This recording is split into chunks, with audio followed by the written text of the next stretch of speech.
Please ना किसी भी बेटा हाँ बैटरी नहीं है ना फैमिली मेंबर्स कोई नहीं आता इसमें से किसको हां बॉयज मेंबर को भेजो साइना लगते फैमिली मेंबर को लगाओ फैमिली का भैया देखो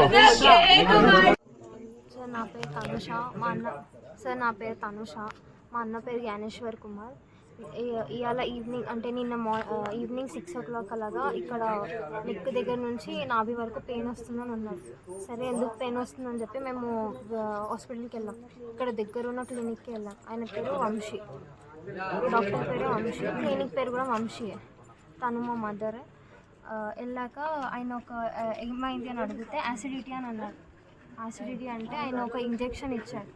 ఆ ఇంజెక్షన్ అనేది ఆయన దగ్గరనే ఉండే. ఆయన ఏ ప్రిస్క్రిప్షన్స్ రాయలేదు. అసలు పేషెంట్ని కూడా టచ్ చేసి చూడలేదు, ఏమీ అడగలేదు. అసలు ఏమైందని అడిగాడు అంతే. అన్నాడు నాకు ఇలా పెయిన్ వస్తుందని చెప్పేసరికి సరే అని చెప్పి అప్పటికప్పుడే ఇంజెక్షన్ ఇచ్చాడు రైట్ హ్యాండ్లో. ఇచ్చిన తర్వాత 2 daysకి టాబ్లెట్స్ ఇచ్చాడు. కర్డ్ రైస్ తినమని చెప్పాడు. సరే అని చెప్పి నేను మా అన్ననే వెళ్ళాము. వచ్చేసాము. ఇంకా వచ్చేసి ఇంట్లో కూర్చొని ఒక 5-10 minutesలోనే ఆయన అన్కాన్షియస్ అయిపోయాడు. అన్కాన్షియస్ అయ్యాక మా మమ్మీ ఇంకా అందరినీ పిలిచి హాస్పిటల్ తీసుకెళ్ళాం. దగ్గర ఉన్న కంటోన్మెంట్ హాస్పిటల్ తీసుకెళ్తే అసలు ఆయనకి నిల్చోడానికి కూడా కెపాసిటీ లేకుండే, ఊరికే పడిపోతున్నాయి.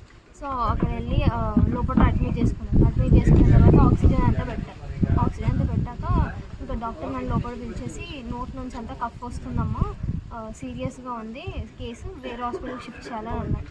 అప్పటికే నోట్ నుంచి అది కఫ్ అనేది వచ్చేసింది. సో అక్కడ నుంచి జోన్ హాస్పిటల్కి అనేది తీసుకెళ్ళాం. ఇక్కడ హల్వాల్లో ఉంటుంది, అక్కడ తీసుకెళ్ళిన ఒక 45 minutesలో మీ అన్న చనిపోయారని అన్నారు. అంతే సార్ జరిగింది.